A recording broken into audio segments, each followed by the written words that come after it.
Dieu mérite la louange, oui, acclame pour la gloire de Dieu. Tu as vraiment tout intérêt d'acclamer Dieu, tu as tout intérêt.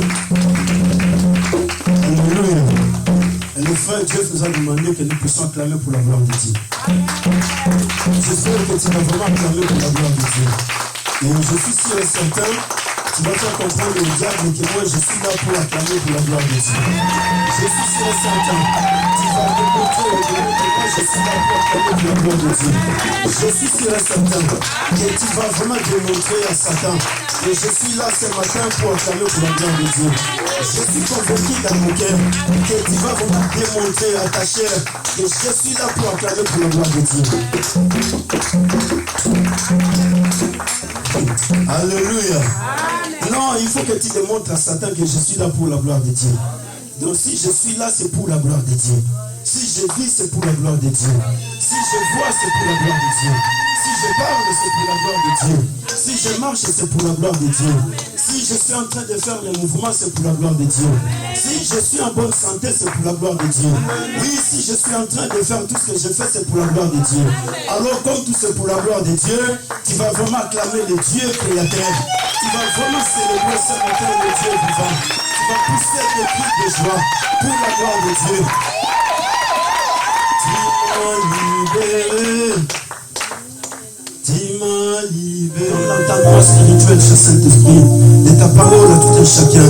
Oui, je fais tomber tous les voiles de l'ennemi Satan. Oui, les voiles d'incrédulité, des doutes, les voiles, Père de gloire, de l'aveuglement spirituel. Oui, la mauvaise interprétation de la parole de Dieu. Oui, la contradiction, l'incrédulité. Je les fais tomber dans les noms puissants de Jésus-Christ de Nazareth. Oui, toutes les puissances sataniques qui luttent, Père de gloire, avec la parole de Dieu. Oui, je les déloge au nom puissant de Jésus-Christ de Nazareth. Oui, ce matin, cher Saint-Esprit, que toi tu puisses nous libérer. Oui, que par la parole tu puisses nous sauver. Par la parole que tu puisses transformer, restaurer les vies. Oui, par la parole, parce que tu es la parole faite chair. Oui, pleine de grâce et de bonté, qui habite au milieu de nous. Nous l'avons contemplé comme on contemple la gloire du Fils unique de Dieu. Oui, ce matin, nous voulons contempler ta gloire par le biais de ta parole. Nous voulons contempler ta puissance et ton autorité. Oui, ta bonté, Seigneur, dans nos vies. Dans les noms puissants de Jésus-Christ de Nazareth. Jamais toute pensée captive à l'obéissance de ta parole. Cher Saint-Esprit de Dieu, oui, parce qu'il est écrit dans la parole, là où l'Esprit et la parole s'accordent, Jésus-Christ est Seigneur. Jésus-Christ est le roi des rois. Jésus-Christ est le grand vainqueur de tous les temps. Jésus-Christ, oui, est célébré comme le ressuscité du troisième jour. Celui qui vit à la droite du Père, élevé, qui intercède à notre faveur. Voilà pourquoi, Seigneur Jésus-Christ, que c'est temps que toi seul tu puisses régner, que tu puisses dominer, que tu puisses contrôler tous les esprits de Père de gloire. Au nom puissant de Jésus-Christ de Nazareth, oui, cher Saint-Esprit, que tu puisses m'utiliser pour qu'enfin que je puisse faire de gloire, transmettre ta parole auprès de ton peuple et que tu puisses faire de gloire, oui, sauver les vies. Dans le nom puissant de Jésus-Christ de Nazareth, que notre unique Seigneur est sauvé. J'ai ainsi prié. Amen. Alléluia. Oui, gloire à Dieu. Acclame le Seigneur Jésus-Christ de Nazareth. Oui, pour la gloire du Seigneur, nous allons nous mettre debout en faire la lecture de la parole de Dieu. Nous sommes dans la lecture de la parole de Dieu pour le respect de notre Dieu, pour le respect de la parole. Daniel chapitre 3, nous allons lire le verset 13 jusqu'au verset 26. Le texte est long, mais nous allons abréger et pour enfin saisir la pensée de Dieu par rapport à ce que le Saint-Esprit veut accomplir dans nos vies ce matin, par rapport à ce que le Saint-Esprit de Dieu veut nous parler ce matin. Oui, je lis la parole de Dieu, notre Seigneur Jésus-Christ. Daniel chapitre 3, verset 13 à 26.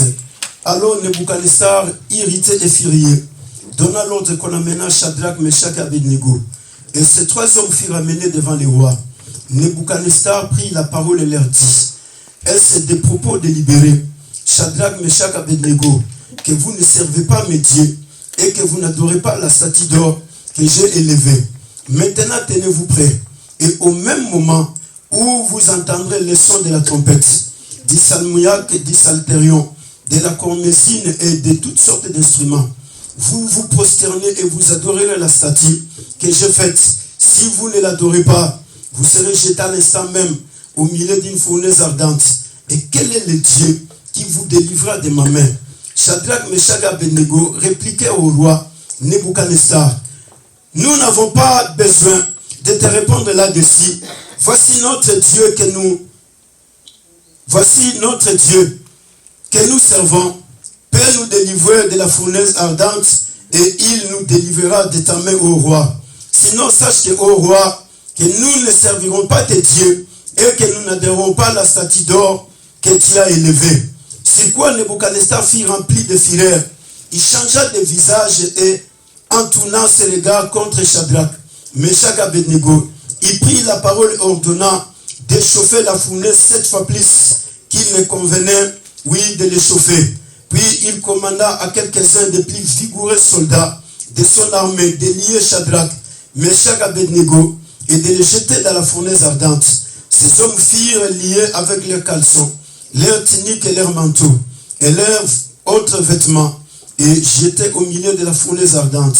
Comme l'ordre du roi était sévère, et que la fournaise était extrêmement, ordinairement chauffée, la flamme tua les hommes qui avaient jeté Shadrach, Meshach et Abednego, et ces 3 hommes, Shadrach, Meshach et Abednego, tombèrent liés au milieu de la fournaise ardente. Alors le roi Nebuchadnezzar fut effrayé et se leva précipitamment. Prit la parole et dit à ses conseillers, n'avons-nous pas jeté au milieu du feu 3 hommes liés? Il répondit au roi, certainement. Au roi, il reprit et dit, eh bien, je vois 4 hommes sans lien qui marchent au milieu du feu et qui n'ont point de mal. Et la figure du 4e ressemble à celle d'un fils de Dieu. Ensuite, Nebuchadnezzar s'approcha de l'entrée de la fournaise ardente, prenant la parole et dit, Meshach, Shadrach, Abednego, serviteurs du Dieu suprême, sortez, venez. Et Shadrach, Meshach et Abednego sortirent du milieu du feu, parole du Seigneur. Amen. Alléluia. Amen. Oui, tu vas acclamer la parole de Dieu. Amen, amen, amen, amen. Gloire à Dieu. Le Dieu vivant est opérationnel. Il est le Dieu grand et redoutable. Oui, c'est lui qui garde son alliance avec tous ceux qu'il aime. Et il fait miséricorde à ceux qui observent ses commandements. Il est le Dieu qui opère des merveilles en grand nombre dont personne ne peut compter. Il est le Dieu immortel, il vit d'éternité en éternité. Écoutez mon frère, écoutez ma sœur, la scène se passe sur le territoire de Babylone. Il y a 3 hommes, Meshach, Shadrach et Abednego, qui sont des Juifs d'origine, qui reconnaissaient leur identité, même s'ils se retrouvaient sur un territoire étranger. Mais ces hommes gardaient leur identité. Ces hommes reconnaissaient leur identité. Nous sommes des Juifs. Ici, nous sommes des passagers. Nous sommes des pèlerins. Et nous nous retrouvons en captivité sur le territoire de Babylone. Et la parole de Dieu nous dit, Nebuchadnezzar était devenu puissant. Il avait l'armée, il avait l'argent, il avait l'autorité, il avait le pouvoir. Voilà pourquoi, mon frère, ma soeur, quand les hommes deviennent puissants sur la terre, ils vont chercher à se conquérir avec Dieu. Ils vont chercher à faire de toutes les façons pour qu'enfin qu'ils prennent la place de Dieu sur la terre des vivants. À cause de la richesse que Dieu les a accordée, à cause de la puissance, ils cherchent à dominer sur tous les autres. Et c'est comme ça que Nebuchadnezzar, à son temps, il était le roi qui avait sous son pouvoir 120 provinces, c'est-à-dire que 120 pays qui étaient contrôlés, dirigés par Nebuchadnezzar. Toute l'Asie, l'Europe occidentale, l'Afrique du Nord, tous ces pays-là étaient dirigés par Nebuchadnezzar. Et Nebuchadnezzar, il se réveille le matin, comme il avait fait un rêve. Oui, au temps de Daniel, il a vu dans son rêve les statues qui étaient d'une tête d'or. Et le corps était couvert de fer, de reins, de cuivre et toutes les matières premières que Dieu lui avait montrées dans la vision, dans cette statue d'or. Nebuchadnezzar se réveille le matin, il dit non, à cause de tout ce que je suis, je veux maintenant que tout le monde commence à m'adorer. Alléluia. Voilà pourquoi les hommes sur la terre, ils ont besoin qu'on puisse les adorer. Parce qu'ils sont puissants, ils ont l'argent et ils ont tout ce qu'ils ont. On doit commencer à les adorer. Et c'est comme ça que les choses sont arrivées avec Nebuchadnezzar. Un homme païen, un idolâtre, un homme qui travaille dans la franc-maçonnerie, un illuminati, c'est un sorcier Nebuchadnezzar, mais il va faire les choses à sa façon. Il va faire les choses à sa manière. Et la parole de Dieu nous dit, en faisant tout ce qu'il était en train de faire, dans son royaume, il y a 3 hommes qui sont là. Et dans ce royaume, les 3 hommes qui sont là, ils sont là en train d'observer tout ce qui se passe. Nebuchadnezzar va demander à tout le monde, dans son royaume, vous qui êtes en Europe, vous qui êtes en Afrique du Nord, vous qui êtes en Asie, vous qui êtes partout, au son de la trompette, vous allez tous vous prosterner devant les statues d'or que je viens de bâtir. Au son de la trompette, vous allez tous adorer la statue que je viens de bâtir.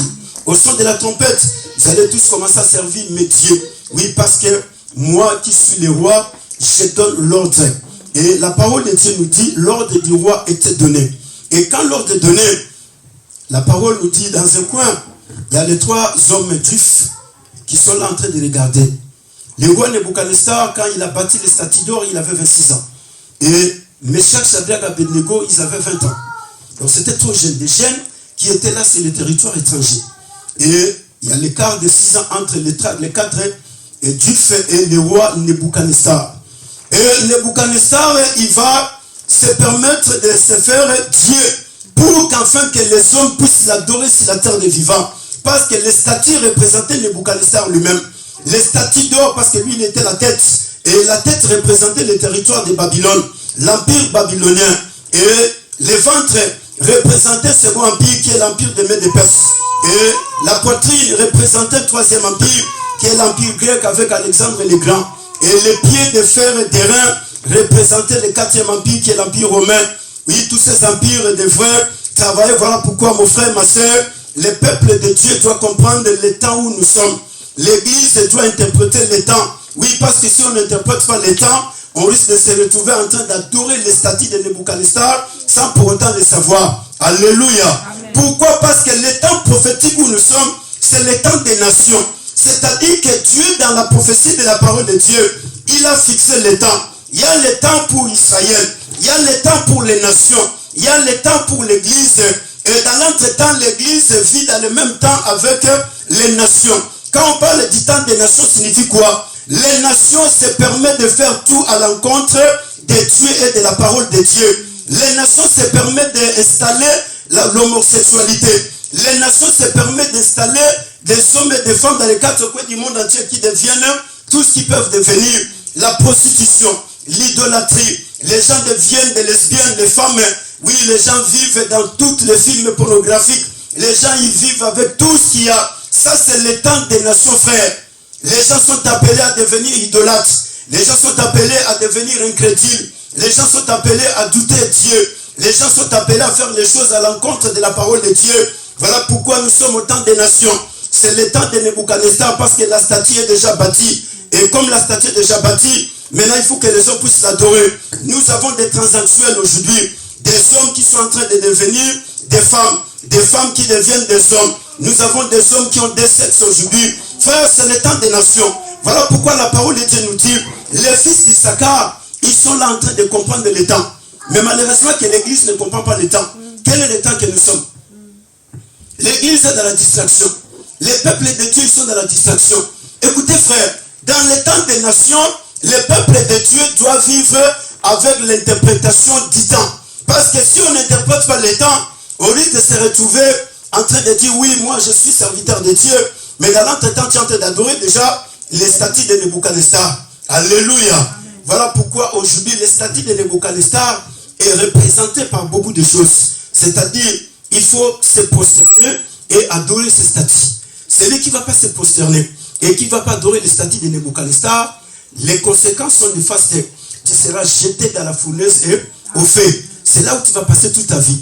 Alors, Nebuchadnezzar va commencer à parler. Et tout le monde, ils ont commencé à se prosterner. De partout où les gens ils étaient, ils se sont prosternés devant la statue de Nebuchadnezzar. Et ils ont commencé à adorer ces statues. Nebuchadnezzar était dans la joie. Et ses conseillers viennent lui dire, écoutez, roi, tu as donné l'ordre. Mais il y a 3 personnes à qui tu as confié l'intendance de la royauté. Ces 3 personnes ne tiennent pas compte de toi. C'est-à-dire qu'ils ne te considèrent pas. Parce que Meshach, Shadrach, Abednego étaient des intendants du roi. Le roi lui-même les a pris et les a mis dans son intendance. Et ce sont les mêmes 3 personnes qui se révoltent contre le roi. Donc pour les Babyloniens, c'était la révolte contre le roi. Mais pour Meshach, Shadrach, Abednego, cela n'était pas une rébellion. Alléluia. Et le roi, il va écouter ces choses. Il va dire, qu'est-ce que vous dites? Non, mais Meshach, Shadrach, Abednego, ils ont refusé de se prosterner devant la statue. Ils ont refusé d'adorer la statue que tu as bâtie. Et le roi demanda qu'on amène Meshach, Shadrach, Abednego. on les amena devant les rois. Et ils étaient ses intendants. Les rois les aimaient beaucoup parce que c'était des garçons honnêtes qui travaillaient avec beaucoup de loyauté dans sa royauté. C'était des garçons sages et intelligents. C'était des garçons qui travaillaient dans la royauté du roi avec toute sincérité. Et les rois, ils savaient que ce sont des garçons très sincères. Mais maintenant, comme c'est la loi, c'est moi qui ai donné l'ordre, je dois agir selon l'ordre que je viens de libérer. Et le roi va poser la question de savoir, Meshach, Shadrach, Abednego, c'est des propos délibérés, c'est-à-dire que vous êtes en train de le faire exprès, vous refusez d'obéir à ma loi, vous refusez d'obéir à mon ordre, vous refusez de faire ce que moi je vous demande de faire. Alors si cela est des propos délibérés, ce n'est pas un problème. Mais si cela n'est pas des propos délibérés et que vous aviez fait cela par blague ou pour faire un semblant, mais la seule chose que je vous demande, au son de la musique, quand la musique va sonner, parce qu'il ne reste que toi, Meshach, Shadrach, Abednego, pour se prosterner devant les statues et pour l'adorer. Et quand la musique va sonner, commencez à vous prosterner et commencez à adorer les statues que j'ai bâties. Alléluia. Amen. Écoutez frère, le défi est déclaré. Le défi est déclenché. Oui, parce qu'il y a un problème maintenant. Les dieux des Babyloniens, ils sont en train de défier les dieux d'Israël, les dieux d'Abraham, d'Isaac et de Jacob. Le défi est là. Mais les statues de Nebuchadnezzar, les hommes qui étaient là, ils ont déjà l'interprétation des temps. Ils ont compris que non, c'est le temps des nations. Nous, avec les nations, nous ne pouvons pas collaborer. Bien que nous sommes des intendants du roi, mais nous n'allons pas faire tout ce que le roi va nous demander. Voilà pourquoi autant de nations, frères, aujourd'hui nous avons le coronavirus. Aujourd'hui nous avons le Covid-19. Aujourd'hui nous avons les vaccins. Aujourd'hui nous avons tout ce qu'il y a. C'est le temps des nations. Les nations, ils vont mettre toutes choses en place pour détourner les cœurs des gens vers Dieu. C'est-à-dire l'objectif c'est quoi? L'objectif c'est d'abandonner le Dieu créateur du ciel et de la terre. L'objectif c'est d'haïr Dieu. L'objectif c'est de trahir Dieu. L'objectif c'est de servir le Dieu des nations. Voilà pourquoi nous sommes en France. Les Français sont en train de nous mettre la pression pour que nous puissions servir le Dieu de la France. Oui, ceux qui sont partout dans les quatre coins du monde entier, les nations sont en train de mettre la pression pour enfin que tout le monde puisse adorer les nations. Alléluia. Voilà pourquoi aujourd'hui, le statut de Nebuchadnezzar est là. Mais c'est une statue qui est spirituelle aujourd'hui. Physiquement parlant, tu vas le chercher dans les quatre coins du monde entier, tu ne le verras pas. Mais cette statue-là, frère, ce sont les deux choses que Dieu avait révélées à Jean. Oui, dans l'Apocalypse, dans le livre d'Apocalypse, au chapitre 13, Dieu il a révélé à Jean deux choses. La bête qui sortait de la terre avait des cornes. Et les deux cornes, frère, symbolisent la politique et la religion. Or, les statues de Nebuchadnezzar symbolisent l'écuménisme religieux qui va se faire dans les quatre coins du monde entier. C'est-à-dire quoi? Toutes les religions vont s'assembler. Les religions du monde entier, ils vont se former pour devenir un. Et ils vont commencer à faire des cultes écuméniques. Voilà pourquoi vous voyez dans beaucoup de pays africains aujourd'hui, il y a beaucoup de cultes écuméniques qui sont en train de se faire. Les protestants, les kimbangistes, les catholiques, les musulmans, les bouddhistes, les hindouistes, tous ils s'assemblent dans un stade à Ouagadougou, au Cameroun, partout dans les quatre coins de l'Afrique. Et ils se retrouvent dans un stade, on se retrouve avec toutes ces personnes. C'est-à-dire que c'est le culte écuménique. Alors dis-moi, moi je ne suis pas protestant. Toi tu n'es pas kimbangiste. L'autre là n'est pas musulman. L'autre n'est pas bouddhiste. L'autre là aussi n'est pas hindouiste. Chacun a son Dieu qu'il adore. Et maintenant nous nous retrouvons tous pour adorer un seul Dieu. Quel est le Dieu que nous sommes en train d'adorer? Alléluia. Amen. Dernièrement, j'ai suivi un culte écuménique qui se faisait à, comment ça s'appelle, en Afrique du Sud, à Johannesburg. J'ai vu tout le monde et j'ai dit, mais comment ces gens ils sont venus? Qu'est-ce qu'ils sont venus faire? Oh non, voilà, Dieu, il n'y a qu'un seul Dieu. Alors tous nous devons adorer un seul Dieu. Les gens des églises de réveil, les pentecôtistes, les protestants, les kimbangistes. Et dernièrement, il y avait aussi un culte écuménique au Congo, Brazzaville. Il y avait un culte écuménique au Congo, Kinshasa, où on a retrouvé tout le monde.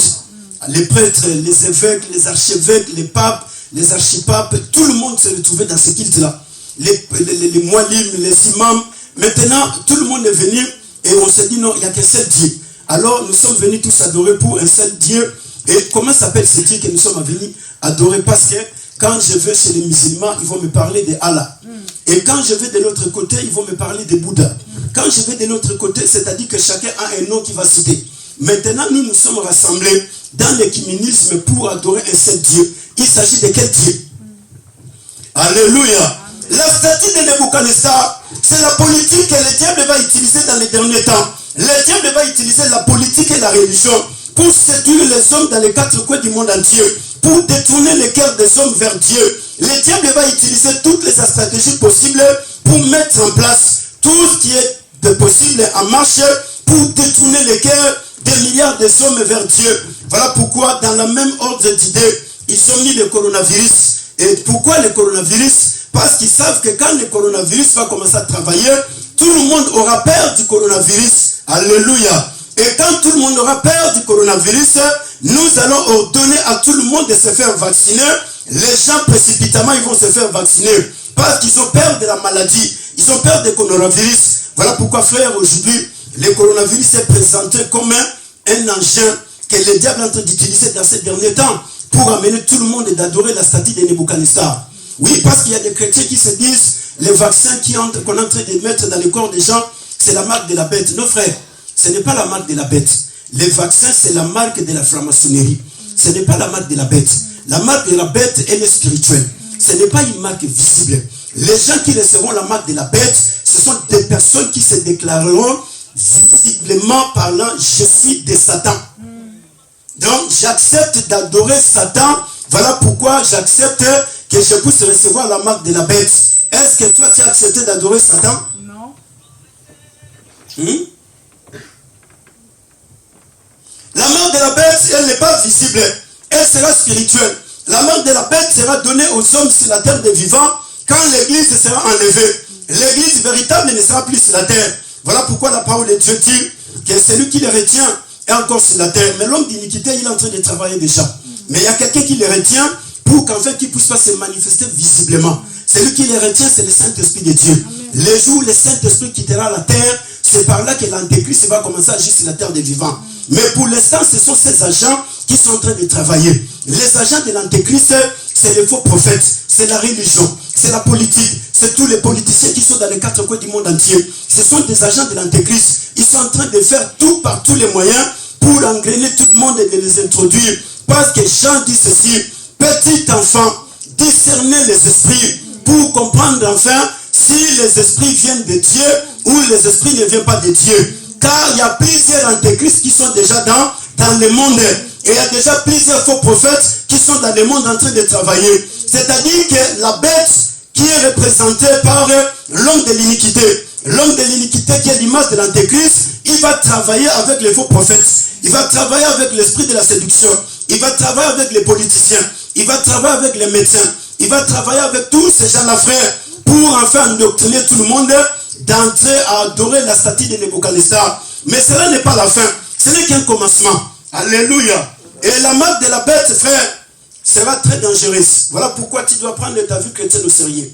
Aujourd'hui, si tu vas en Chine, il y a certains magasins qui ne peux pas entrer. Quand tu entres, il y a déjà l'ordinateur qui te localise. Tu as suivi les reportages, non? Donc, toi, tu entres, l'ordinateur te ferme la porte. Tu ne peux pas entrer. Alléluia. Tu ne peux pas entrer. Et d'ici peu de temps, cela va arriver ici. Ça va aller aux États-Unis, ça va aller partout dans les quatre coins du monde entier. Pourquoi? Parce que le vaccin, c'est la marque de la franc-maçonnerie. Alors, les gens qui ne sont pas vaccinés, ces gens-là vont passer des moments pénibles sur la terre des vivants. Les gens qui ne sont pas vaccinés, ils vont passer des moments difficiles. Tu vas chercher à entrer dans un magasin, en entrée appartient, donc toi tu n'as pas droit. Voilà pourquoi mon frère et ma soeur, l'église doit comprendre le temps, l'église doit interpréter le temps. Et les prophètes dans les quatre coins du monde entier, ils doivent arrêter de mettre les peuples de Dieu dans la distraction. Parce que la statue de Nebuchadnezzar, elle est là. La statue de Nebuchadnezzar, ce sont toutes les lois, frères, qui vont mettre mises en place. Mardi, Macron, il va parler. Il va dire des choses qui vont choquer la population. Où les gens ne comprendront pas. Pourquoi le président il est en train de dire cela? Parce que lui, il fait partie des hommes et des femmes que le diable va utiliser aujourd'hui pour restaurer la statue de Nebuchadnezzar. Alléluia. Voilà pourquoi aujourd'hui, ils vous ont dit aux gens, si vous ne vous faites pas vacciner, Vous allez perdre votre salaire. C'est ça, oui ou non? Même toutes les années que tu as travaillé, tu n'auras plus rien. Alors maintenant, pose-toi la question. Depuis quand le vaccin a été obligatoire? Et depuis quand, si je ne me fais pas vacciner, je vais perdre mon salaire? L'homme spirituel juge de tout. L'homme spirituel n'invente pas tout. L'homme spirituel, il fait des analyses. L'homme spirituel, il discerne les choses. Il n'accepte pas tout. Parce qu'il doit savoir pourquoi on me demande de faire cela. Pourquoi on m'exige de faire cela? Parce qu'il y a plusieurs années, les gens ont été vaccinés. Mais on ne les a jamais obligés de dire, si tu ne te fais pas vacciner, tu n'auras plus de salaire, tu ne vas plus travailler, tu ne vas plus manger. Alléluia. Pourquoi cela? Voilà la statue des gens, il a parlé. En tout cas, je n'ai rien à faire, c'est le président qui a parlé. Alléluia. Le président, il a déjà parlé. Alors, pasteur, tu veux quoi? La parole de Dieu dit quoi? Obéissez aux autos. Alléluia. Jésus obéit à l'autorité quand il donne des choses qui sont à la volonté de Dieu. Je vais obéir à l'autorité. Mais quand l'autorité dit des choses qui sont à l'encontre de la volonté de Dieu, je ne vais pas l'obéir. Parce que là, je suis en train de faire la contre-volonté de Dieu.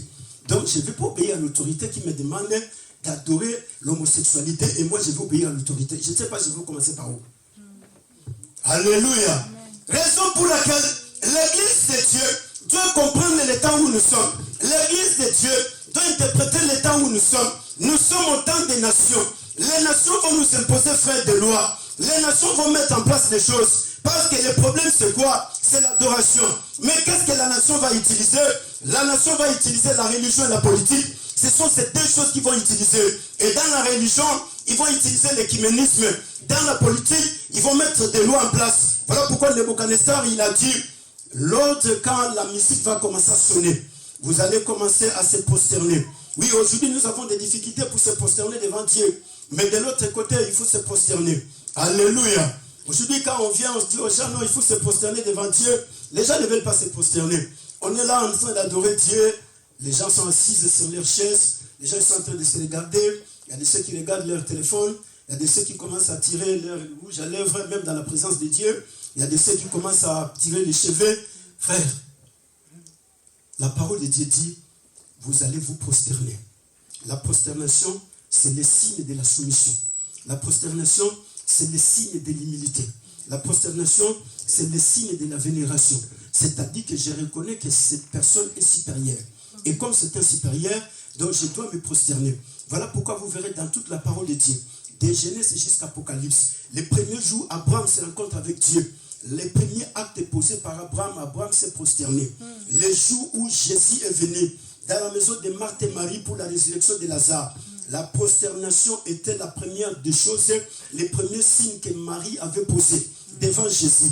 Marthe, elle est venue les mettre dans les poches. Oui, Jésus, si tu étais là, mon frère Lazare, il ne serait pas mort. Jésus lui dit, si tu crois, tu verras la gloire de Dieu. Jésus s'est arrêté là. Mais quand la femme qui avait la révélation, la femme qui comprenait qui est la personne qui est là, elle a commencé à adorer Dieu. Elle a commencé à adorer Jésus. La femme syro-cananéenne, la femme grecque qui avait sa fille qui était malade, possédée des démons, qui suivait Jésus pour que Jésus puisse délivrer son enfant. Elle n'a pas commencé par dire à Jésus, délivre ma fille. Mais la parole de Dieu dit, comment vous avez compris Dieu? Et de quelle façon? Comment tu vas entrer? Tu as déjà été en Kamba? Non. Mais tu as déjà vu quand même à la télévision ce qui se passe en Kamba, non? Si. Ça se passe comment? Il faut enlever les babouches, il faut marcher pieds nus, agenouiller devant le... Et c'est pas agenouiller, c'est se prosterner. Il y a agenouiller, il y a se prosterner. Agenouiller, c'est ça.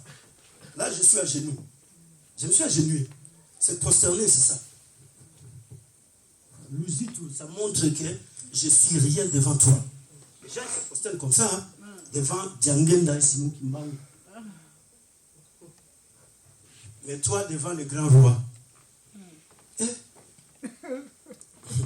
Ça m'étonne. Alléluia. Gloire à Dieu. La parole de Dieu nous dit ceci.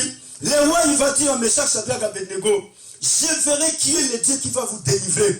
Comme vous êtes en train de refuser, de ne pas adorer la statue que j'ai bâtie, vous êtes en train de refuser de ne pas se prosterner devant la statue, je verrai quel est le Dieu. Heureusement, pour le roi Nebuchadnezzar, il a parlé, je verrai quel est le Dieu qui va vous délivrer de ma main et de la fournaise au feu. Alléluia. Amen. Oui, la parole de Dieu nous dit, Meshach, Shadrach, Abednego, ils vont dire, écoutez, roi, nous n'avons rien à te dire là-dessus, mais une seule chose que nous savons, le Dieu que nous servons, oui, le Dieu d'Abraham, le Dieu d'Isaac, le Dieu de Jacob, le Dieu du ciel, le Dieu de Moïse, d'Élie, le Dieu de Josué va nous délivrer de ta main et il va nous délivrer de la fournaise au feu. La parole de Dieu dit, le roi fut encore très furieux. Écoutez frère, écoutez ma soeur, quand les choses sont établies dans les familles, oui, la statue de Nebuchadnezzar, ce sont les traditions des familles, ce sont les lois, les coutumes des familles.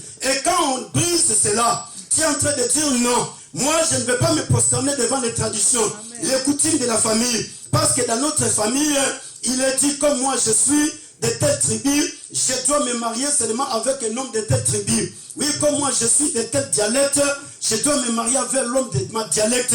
Mais le jour où tu vas t'élever pour briser cela, tu dois être fort. Tu dois être très fort.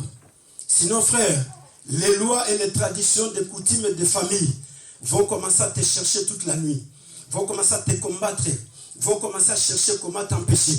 Pour qu'enfin que tu ne puisses pas compter la marche avec Dieu. Oui, on arrive en France, frère. La statue de Nebuchadnezzar, c'est le titre de séjour. Regardez le titre de séjour. Combien ça a tué les gens en France? Ça représente l'image de statue de Nebuchadnezzar. À cause des titres de séjour, il y a des gens qui ont parti prendre les médicaments. À cause de la maladie, et qui sont restés déréglés. Vous connaissez certaines personnes, ils ont appelé à Ramoutou. Il faut qu'il y ait des médecins, je ne sais moi de quel type de catégorie. Frère, ne le fais pas. Sinon, tu vas te retrouver, tu vas dire malade, il y a du Béla. Pour les statue de Nebuchadnezzar, les gens doivent se prosterner. On te met toutes les facilités. On te dit non, même si là-bas tu n'as pas réussi, après tu vas prendre l'enfant, tu vas le déclarer aux Amikanda. Mais tu vas prendre l'enfant au Boti Mwana n'est pas reconnu par Dieu. Parce que cet enfant est né dans la prostitution. Cet enfant est né hors la volonté de Dieu. Les statuts de Nebuchadnezzar, frère, beaucoup de serviteurs, de servants de Dieu, beaucoup de fils et de filles de Dieu, ils sont en train d'adorer déjà Satan sans pour autant le savoir. Parce qu'ils ne sont pas interprétés les temps. Mais ils ont accepté de faire les choses. C'est la condition du monde, frère. Les statuts de Nebuchadnezzar. Parce que ça nous fait vivre selon le monde, selon la convoitise de la chair, selon tout ce qui est mis sur la terre. Vous devez vivre comme ça. Voilà pourquoi vous voyez aujourd'hui l'église de Dieu. Au lieu d'être une église spirituelle, l'église de Dieu est une église matérielle. L'église de Dieu est une église qui veut toujours avoir des moyens financiers matériels, mais c'est une église qui ne veut pas aujourd'hui servir le Dieu qui les a choisis, le Dieu qui les a appelés. Mais quand il s'agit de matériel, les gens se disent oui, je suis prêt. Alléluia. Mais écoutez frère, la statue de Nebuchadnezzar, elle est là. Les lois sont mises. Maintenant, on te demande de se prosterner, de l'adorer. Et adorer cette statue ne signifie pas ce que nous venons de faire ici là. Alléluia. Oui, nous avons adoré Dieu. Non, ça ce n'est pas l'adoration que nous avons fait. Ça, ce sont des miettes de l'adoration. L'adoration, ce ne sont pas des chants. L'adoration, ce ne sont pas des cris que nous crions là. L'adoration véritable, frère, c'est la vénération. C'est-à-dire que c'est vénérer quelqu'un. C'est révérer quelqu'un. C'est-à-dire quoi? C'est donner du respect à quelqu'un. Partout où je suis en train de vénérer la personne. C'est-à-dire que toute ma vie, c'est une adoration. Or, la vie d'un chrétien, partout où il est, c'est l'adoration. L'adoration, ce n'est pas l'église, frère. L'adoration, c'est le comportement d'un chrétien. C'est ça l'adoration. Voilà pourquoi Jésus l'a dit. Vous adorez ce que vous ne connaissez pas. Mais nous adorons ce que nous connaissons. Car le salut vient de Dieu fait. Oui, le temps est venu. Dans les vrais adorateurs, adorons le Père en esprit et en vérité. Jésus ne parlait pas de ce que nous venons de faire ici. Parce qu'au temps de Jésus, il n'y avait pas de la musique. Au temps de Jésus, il n'y avait pas de batterie. Au temps de Jésus, il n'y avait pas de piano. Au temps de Jésus, il n'y avait pas de tam-tam. Au temps de Jésus, frère, il n'y en avait pas. Mais Jésus parlait d'adorer Dieu en esprit et en vérité. Oh, la vérité, c'est la parole de Dieu. Un chrétien doit vivre dans la vérité de la parole de Dieu. Mais le monde veut que nous puissions vivre dans la corruption. les statuts de Nebuchadnezzar. Le monde veut que là où on est en train de citer, nous aussi nous puissions citer. Le monde veut que là où on est en train de voler, nous aussi nous puissions voler. Oui, combien de chrétiens qui entrent dans les magasins, qui volent les choses d'autrui? Il dit, ah non, ça ne fait rien. Je suis en train de qu'est-ce qu'ils ont volé chez vous? Alléluia.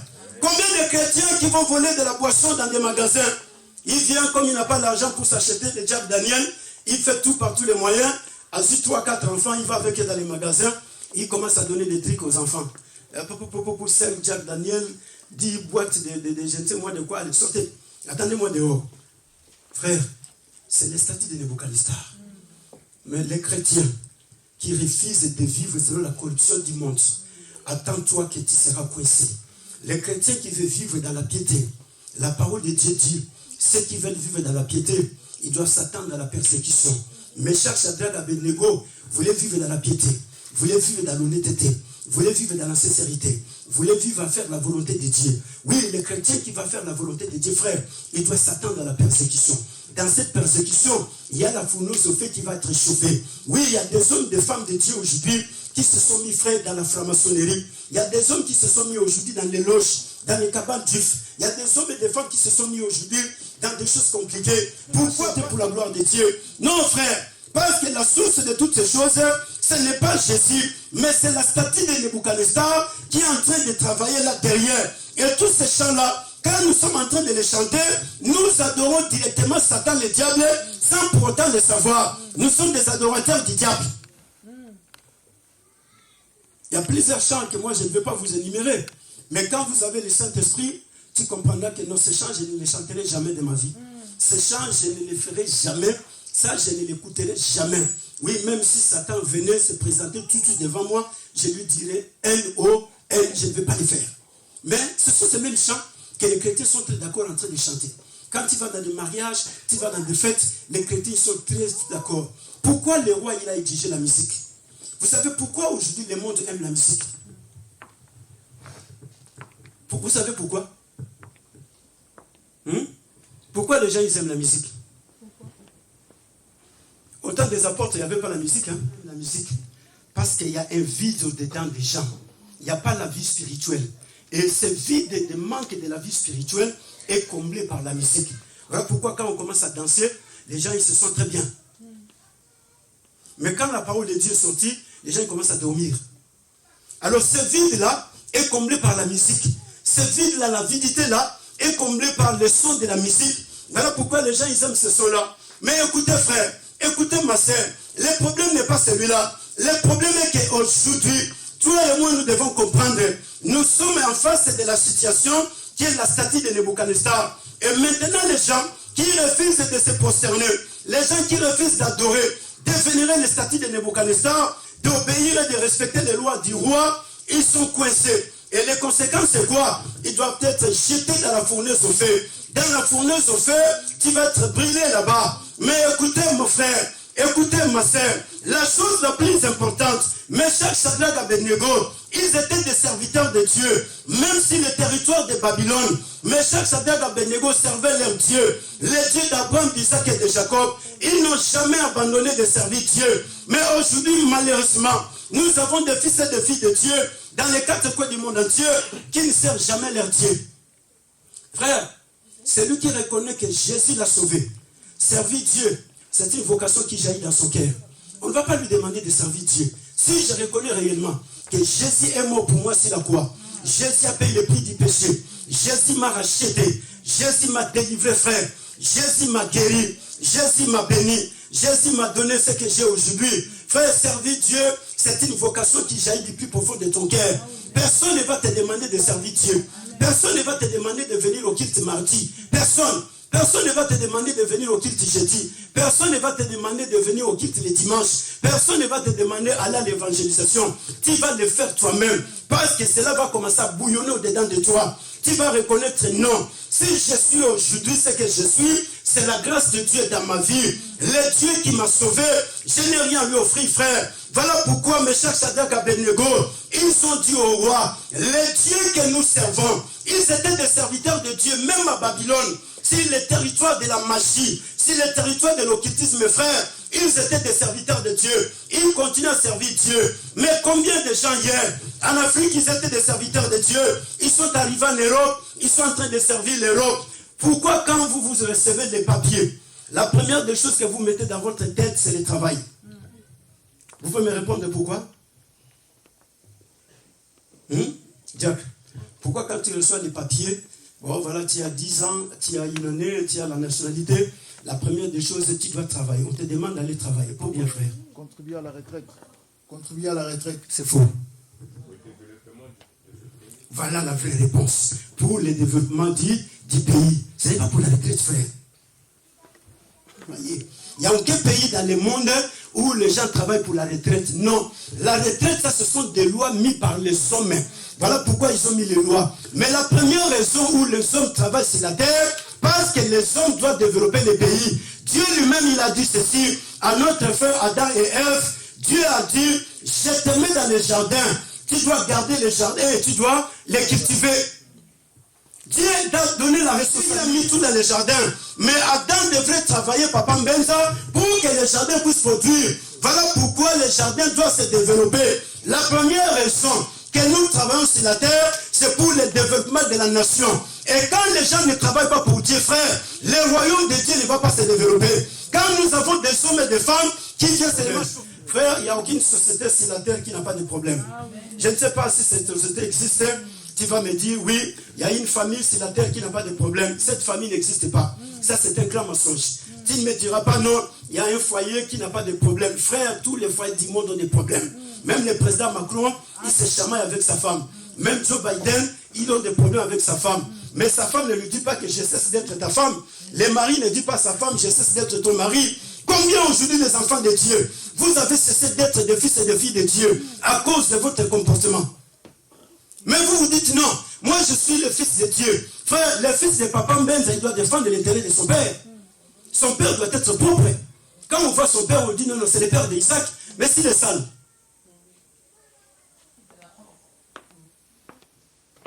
Libéré, il m'a libéré. Frère, c'est lui qui reconnaît que Jésus-Christ l'a libéré de l'emprise du diable de Satan. Servir Dieu, c'est une vocation. Servir Dieu, frère, ça jaillit du plus profond de son cœur. Il n'a pas besoin de savoir quel est l'état où je suis. Je suis en train de pleurer ou je suis en train de rire. Il n'en a pas besoin. En pleurant, il continue à servir son Dieu. En pleurant, il continue à adorer son Dieu. En gémissant, il continue à marcher dans la crainte de Dieu. Il continue à faire les choses pour la gloire de Dieu. Oui, argent ou pas argent, il est en train de servir son Dieu. Travail ou pas travail, il est en train de servir son Dieu. Mariage ou pas mariage, il est en train de servir son Dieu. Papier ou pas papier, il est en train de servir son Dieu.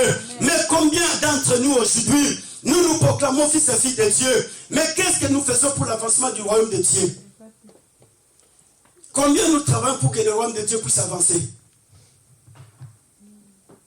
Mais pour se réveiller, aller au travail, tu as déjà, comment on appelle ça? Les réveils. Déjà l'esprit du travail a possédé ton cœur. Mais comme l'esprit de Dieu n'a pas encore possédé ton cœur, pour venir à l'église, tu peux venir quand tu veux. À telle heure comme tu veux venir.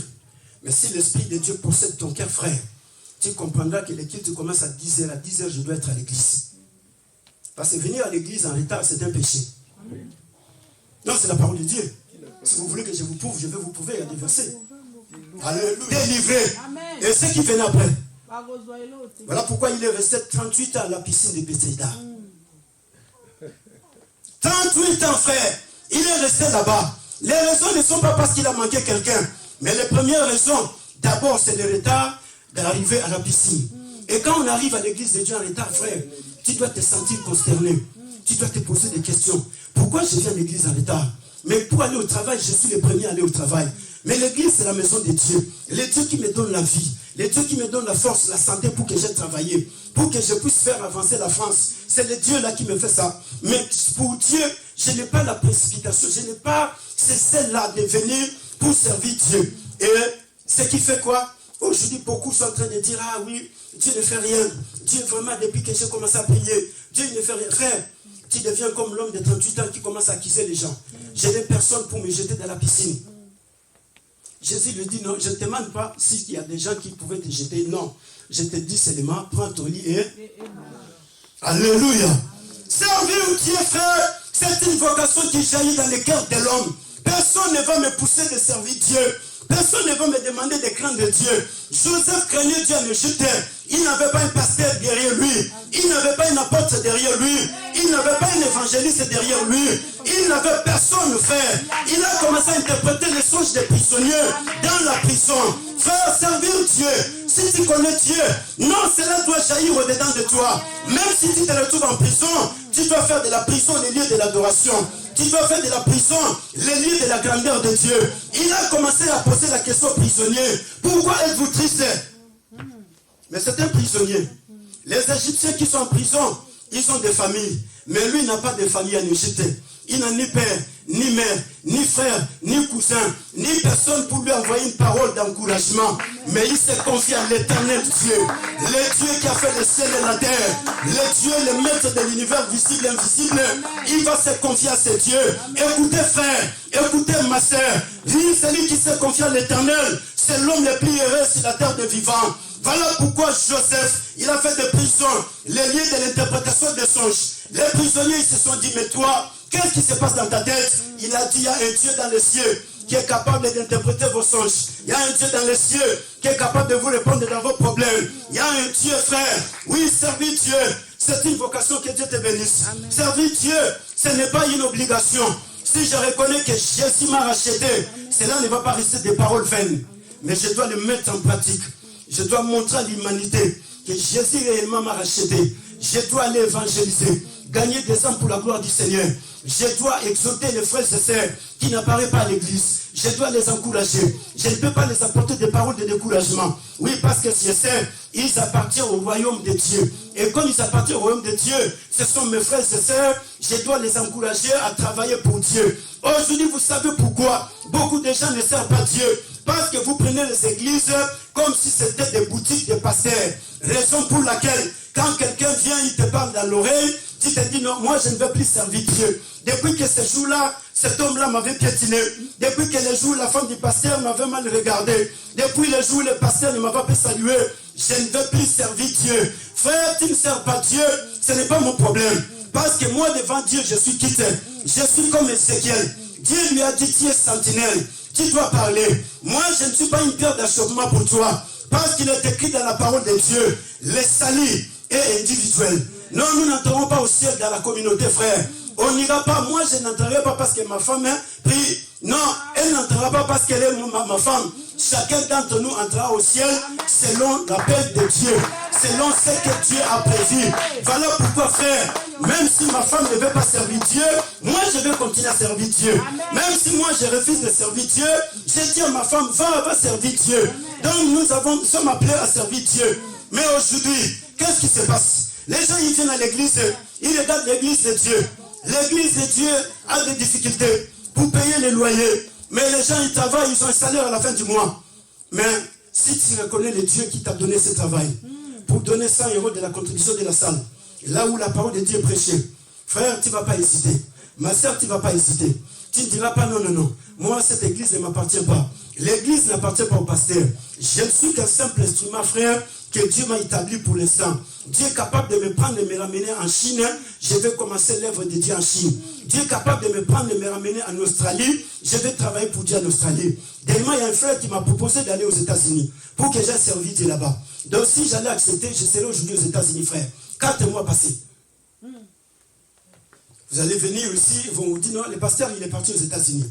Pourquoi? Parce que Dieu m'a appelé pour aller servir Dieu. Tu es le Dieu d'Abraham. Tu as défié le Dieu d'Isaac. Tu as défié le Dieu créateur du ciel et de la terre. Mais nous, ce que nous savons, le Dieu que nous servons va nous délivrer de ta main et de la fournaise au feu. Écoutez frère, écoutez ma soeur, il y a des gens dont leurs vies sont jetées dans les fournaises au feu à cause de l'obéissance à Dieu et à cause de la mise en pratique de la parole de Dieu. Les gens qui ont accepté d'obéir à Dieu, plus tu acceptes d'obéir à Dieu, tu refuses la corruption de ce monde, plus le diable y couche ta vie, frère. Diacre, le diable ne va pas te laisser pour que tu puisses servir Dieu dans la joie. Cela ne se fera jamais. Si cela se faisait, Dieu il a totalement changé. Mais le diable il va nous coincer. Le diable il va nous jeter dans des fournaises au feu. Le diable, il va inventer des maladies. Le diable, il va mettre des problèmes, des stérilités, des situations difficiles. Tout ça, c'est pourquoi? C'est pour nous décourager, afin que nous ne puissions pas continuer à marcher avec Dieu. C'est pour nous démoraliser. C'est pour nous handicaper. Pour qu'enfin que nous puissions dire, non, Dieu n'est pas bon. Si Dieu était réellement bon, pourquoi il a permis que je puisse passer de la fournaise au feu? Frère, il y a des gens qui vivent dans la sanctification. Il y a des gens qui marchent dans l'honnêteté de la sincérité. Ils ont fait des démarches pour obtenir des papiers. Ça fait des années, ils ne s'obtiennent pas. Pourquoi? Parce qu'ils sont jetés dans la fournaise au feu. La France s'attend jusqu'à ce que tu vas renier. Tu diras non, j'accepte de vivre selon la France. Et quand tu vas accepter de vivre selon la France, j'accepte d'aller à la boîte de nuit. J'accepte de faire tout ce que les gens font en France. On va t'appeler à la préfecture, tu vas obtenir les papiers. Alléluia. Mais plus tu vas continuer à dire non, moi j'attends jusqu'à ce que Dieu, il va m'accorder les papiers. Je ne veux pas entrer dans la condition de la France. Frère, plus tu continues à obéir à Dieu, plus le diable continue à coincer. Plus tu continues à faire la volonté de Dieu, plus le diable continue à jeter ta vie dans la fournaise au feu. Plus les gens continuent à faire la volonté de Dieu. Pourquoi? Parce que dans la pensée de Satan, depuis qu'il est Satan jusqu'à aujourd'hui, Satan pour lui, aucun homme sur la terre ne peut servir Dieu dans l'honnêteté, dans la sincérité. Tout le monde doit servir Dieu dans la corruption. Voilà pourquoi tu vois aujourd'hui, même les gens qu'on a connus hier qui étaient les plus grands serviteurs de Dieu, aujourd'hui sont entrés dans la corruption du monde. Ils sont devenus aujourd'hui des francs-maçons pour avoir des millions d'argent, pour avoir aujourd'hui la gloire dans les mondes. Parce que Satan n'a pas commencé avec eux. Il a fait cela avec Jésus. Il est apparu, il a proposé à Jésus. Si tu acceptes de se prosterner, de m'adorer, je te donnerai toute la terre. Parce que la gloire du monde m'appartient. Oui, le diable, il continue à travailler avec ça. Il vient avec des propositions. Alléluia. Oui, ici, j'ai reçu beaucoup de propositions. Un jour, il y a quelqu'un qui est venu me voir. Il m'a dit non. Voilà, en tout cas, toi, tu prêches bien, je te suis. J'écoute tout ce que tu prêches. Mais il y a une chose que moi, je vais te dire. Tu dois venir avec moi. Et quand tu viens avec moi, je vais t'aider. Et je vais te canaliser avec quelqu'un. Et quand je vais te canaliser avec cette personne, chaque mois, tu auras 50 000 euros par mois. Mais tu dois changer certaines choses dans tes prédications. Frère, sœur, vous croyez qu'avoir l'argent, c'est difficile? Ce n'est pas difficile. C'est facile si j'accepte. Vous viendrez, vous allez me rencontrer avec des belles jeeps et je commence à acheter des grandes maisons. Je lui dis, écoutez frère, je connais le Dieu qui m'a appelé. Le Dieu du ciel. C'est lui qui est le maître de l'univers visible et invisible. Il est plus que 50 000 euros que tu veux me donner par mois. Il a donné sa vie sur la croix. Il a été vendu en 30 pièces d'argent. Mais les 30 pièces d'argent ont été converties ce jour-là. Oui, après, notre ami Jida, lui, il a reçu les 30 pièces d'argent pour aller vendre le roi. Mais Jida ne savait pas qu'est-ce qui était dans les 30 pièces d'argent. Jida n'a jamais eu la révélation. Peut-être toi aussi, tu n'as jamais reçu cette révélation de 30 pièces d'argent que Jida avait reçu ce jour-là. Jida ne pouvait pas se suicider, frère, s'il avait la révélation de 30 pièces d'argent. Mais comme il n'en avait pas, Jida est parti se suicider. Il s'est retrouvé mort, frère. Les 30 pièces d'argent, Jida ne comprenait pas. Ça symbolisait, frère, les 3 jours que Jésus devrait rester sous la tombe pour enfin libérer les captifs qui étaient sous la tombe, frère. Ceux qui étaient enterrés, Jésus, il a passé 3 jours sous la terre. Ce n'était pas pour s'asseoir sous la terre, mais la parole de Dieu dit, il est allé prêcher l'évangile aux esprits qui étaient en captivité. Oui, il y a des puissances qui étaient en captivité sous la terre. Jésus devait passer 3 jours. Jésus devait passer tout ce temps-là. Ça symbolisait les 30 pièces d'argent. Voilà pourquoi pour qu'Israël soit délivré, il faut encore 30 ans. Mais Dieu, il a dit à Abraham, 400 ans. Mais Dieu, il a augmenté 30 ans. Les 30 ans, frère, ça symbolisait les 30 pièces d'argent. Donc Jésus devait être vendu pour le salut de l'humanité. Pour qu'en fait que toi et moi, nous sommes aujourd'hui appelés fils et filles de Dieu. Mais si Judas s'est suicidé parce qu'il n'avait pas la révélation. Mais Pierre qui avait la révélation, Pierre ne s'est jamais suicidé. Pierre, il est revenu. Il a dit, j'ai péché contre les rois. Seigneur, pardonne-moi. Pierre, il a demandé pardon. Dieu l'a pardonné. Frère, c'est le temps de se repentir devant Dieu. Combien de fois nous avons régné les rois? Combien de fois nous avons régné Jésus par nos caractères et nos comportements? Mais la fournaise ardente est déjà chauffée. Tu dois entrer là-bas à l'intérieur. Oui, mais écoutez frère, il faut parler. Quand le roi est en train de parler, il ne faut pas fermer la bouche. Oui, parce que Dieu m'a donné une bouche pour parler. Dieu t'a donné une bouche pour parler. Mais Meshach, Shadrach, Abednego, ils n'ont pas fermé leur bouche. Le roi, il les a intimidés et ils ont démontré que le Dieu que nous servons est capable de nous délivrer de ta main et de la fournaise au feu. Pourquoi, frère? Parce que le roi ne défiait pas Meshach, Shadrach, Abednego. Vous savez, aujourd'hui, beaucoup de chrétiens jouent dans les combats spirituels. Pourquoi? Parce qu'ils prennent les combats et ils font de ces combats leurs combats. Ah, c'est mon combat. Frère, ce n'est pas ton combat. Ils sont en train de combattre les dieux que tu as acceptés. Voilà pourquoi quand tu convertis les combats pour la gloire de Dieu, la victoire est certaine. Raison pour laquelle, quand David était en train de combattre avec Goliath, on lui a présenté Goliath comme un géant. On lui a présenté Goliath comme un homme de guerre. Mais écoutez, il faut parler, frère. Quand on commence à parler, l'homme qui est en train d'écouter les paroles, il se dit non, celui-là, je ne vais pas le toucher. Pour Saul, il était un géant. Pour les autres, il était un homme de guerre. Mais David dit, non, Saul, c'est un incirconcis. C'est un incirconcis qui a longtemps incité l'armée de l'Éternel. Aujourd'hui, toutes les nations de la terre sauront qu'Israël a un Dieu. Oui, parce qu'ils ont défié le Dieu d'Israël. Écoutez, frère, Meshach, Shadrach, Abednego, ils ont commencé à parler. La foi véritable parle, frère. La foi véritable ne murmure pas. La foi véritable, frère, ne s'inquiète pas. Mais la foi véritable parle. Oui, le diable, il parle. Jésus aussi, il est en train de parler. Il est écrit, il est aussi écrit. Oui, il est écrit dans la parole de Dieu. Vous servirez l'Éternel, votre Dieu. Il bénira vos pains, vos eaux. Il retranchera la maladie au milieu de toi. Frère, même si la maladie vient, je commence à parler à la maladie. Tu ne vas pas me tuer. Parce que moi, je sers le Dieu de la parole. Je suis le serviteur de Dieu. Dieu va me guérir de cette maladie. Même si le Covid-19 va tuer tout le monde. Mais moi, tu ne vas pas me tuer. Frère, il faut parler. Amen. Sœur, il faut parler. Amen. On n'a pas besoin de caresser le diable. On n'a pas besoin de caresser le Covid-19. On n'a pas besoin de caresser le président avec ses lois, des ordonnances diaboliques, sataniques qui va encore imposer. Lui, il parle, mais nous sommes en train de parler. Oui, cette multitude saura que ce n'est ni par la lance, ni par l'épée que l'Éternel sauve. Oui, la victoire appartient à l'Éternel. Aujourd'hui, l'Éternel vous délivre entre nos mains. Non, frère, de chaque Shadrach, Abednego, ils ont commencé à parler.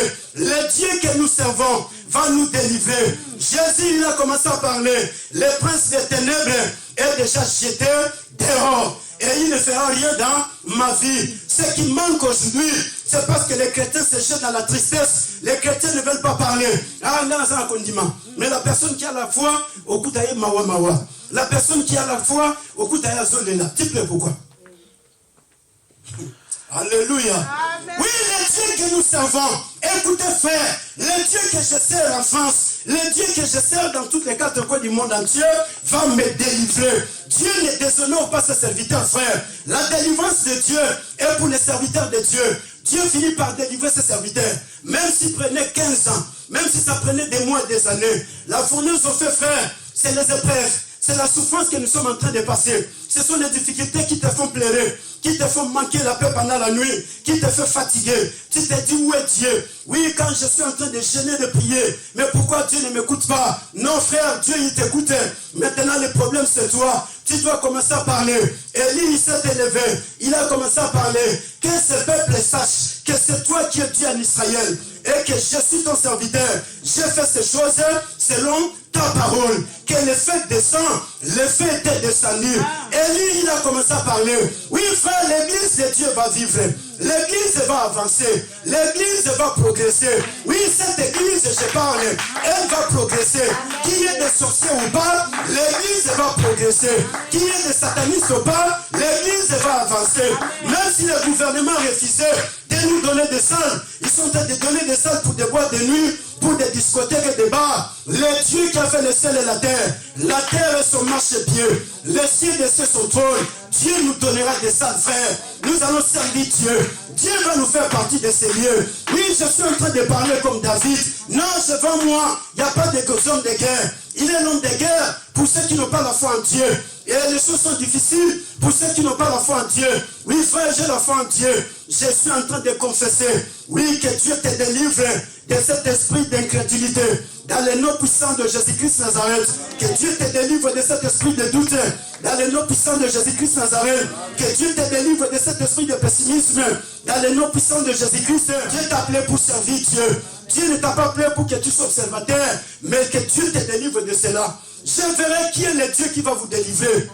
Et la parole de Dieu dit, il n'a pas fini les paroles. Il a commencé à regarder la fournaise au feu. Ils ont chauffé la fournaise au feu 7 fois plus. D'habitude, la fournaise au feu était chauffée jusqu'à 3 fois. Mais ce jour, à cause de la colère de Meshach, Shadrach, Abednego, la fournaise au feu a été chauffée 7 fois plus. Pour dire, ces gens, je verrai comment ils vont s'en sortir. Frère, le feu va nous brûler. Mais le feu ne va pas nous consumer. Parce que les Meshach, Shadrach, Abednego, ils ont retourné dans la révélation de la parole de Dieu. Dieu, il a dit au prophète Esaïe, dis à ce peuple, quand vous traversez les eaux ne vous submergeront point. Et quand vous serez dans le feu ne vous consumera pas. Parce que moi-même, je suis le feu dévorant. Et comme moi, je suis le feu dévorant, le feu ne vous fera rien du tout. Meshach n'a pas tremblé, frère. Abednego, ils sont entrés. Les rois, la parole de Dieu dit, ces vaillants soldats qui ont jeté Meshach, Shadrach, Abednego dans les feux, ils étaient les premiers à être oubliés. Ils ont été brûlés. Avant que Meshach, Shadrach, Abednego soient dans le milieu de la fournaise au feu. Frère, les gens qui cherchent ton malheur, ce sont eux qui vont vivre les malheurs. Oh, je répète la parole de Dieu. Les gens qui cherchent ton malheur, ce sont eux qui vont vivre les malheurs. Les gens qui cherchent à te tuer, ce sont eux qui vont mourir. Les gens qui cherchent à te faire du mal, ce sont eux qui vont tomber dans leur piège. Les gens qui combattent l'église, ce sont eux qui seront brûlés en premier. Ce sont eux que Dieu va consumer, frère. Oui, parce que toi, tu dois avancer. Toi, tu dois aller de l'avant. Ceux qui sont en train de chercher ton malheur, ce sont eux qui vont mourir en premier. Et toi, tu vas vivre pour que tu puisses continuer à glorifier Dieu. La parole de Dieu nous dit, il a vu la 4e personne dans la... Alléluia. La 4e personne est restée dans la fournaise au feu. C'est Meshach, Shadrach, Abednego qui sont partis. Mais lui, il est resté. Pourquoi? Parce qu'il savait qu'un jour, Emmanuel sera jeté de la fournaise au feu. Un jour, Blaise sera jeté de la fournaise au feu. Parce que nous vivons dans un monde de fournaise au feu. Il savait qu'un jour, toi, tu seras jeté de la fournaise au feu. Et si je sortais, le jour où François sera jeté, qui va les délivrer? Il est resté de la fournaise au feu. C'est voilà pourquoi, frère, même si les difficultés viennent, tu vois comme si tu vas mourir, mais tu ressens qu'il y a un nouveau souffle qui vient de toi. Pourquoi? Parce que la 4e personne est là, Jésus-Christ Nazareth. Oui, on te dit non. Dans cette situation, il n'y a pas de solution. Mais tu vois qu'il y a toujours la solution qui arrive. On te dit non. Dans ce combat, il n'y a pas de victoire. Mais tu vois qu'il y a toujours la victoire. Oui, que la 4e personne te délivre. Dans le nom puissant de Jésus-Christ. Oui, de toutes les fournaises au fait. Que le Dieu de la parole te délivre. Oui, de toute espèce de maladie. Oui, je parle que Dieu te délivre. Tu as besoin seulement de dire Amen. Au nom de Jésus-Christ, Dieu te délivre. De toutes les possessions sataniques, que Dieu te délivre au nom puissant de Jésus-Christ. Oui, de toutes les cases diaboliques, sataniques, là où tu as été jeté. Que Dieu te délivre dans le nom puissant de Jésus-Christ. Oui, sois libre maintenant. Dans le nom puissant de Jésus-Christ. Oui, parce que tu dois servir Dieu. Tu dois continuer à adorer Dieu. Tu dois avancer avec Dieu. Le diable ne te fera rien. Le diable ne fera rien dans le nom puissant de Jésus-Christ de Nazareth. Oui, dis-lui, tu ne me feras rien. Amen. Tu ne me feras rien. Dis-lui, tu ne me feras rien. Parce que la 4e personne est avec moi. Oui, que Dieu te fasse vivre le bonheur en France. Que Dieu te fasse prospérer. Que Dieu t'accorde la bonne santé. Oui, que Dieu te fasse vivre sa gloire en France. Dans le nom puissant de Jésus-Christ de Nazareth.